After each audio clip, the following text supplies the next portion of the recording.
Good day to all employers in Hong Kong. I'm Juna Otasa Cabikis from Talacogon, Agusan del Sur. I'm 25 years old. My highest educational attainment is a college level. I have a husband, but we are not married already. And also, we have one kid. She's only 2 years old.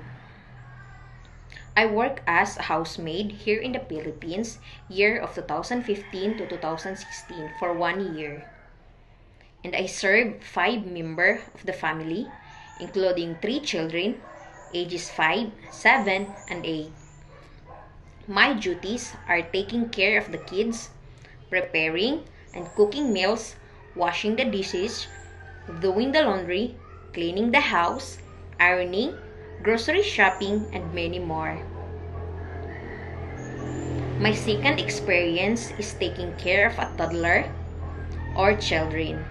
I started year 2018 up to 2020. I like to work in Hong Kong because I want to earn money for my family needs and to help savings for my daughter's future. To my future employer, please hire me as your helper because I'm a loyal, trustworthy, and hardworking woman. I promise to do all my duties and responsibilities. Thank you, and I'm looking forward to work with you as soon as possible.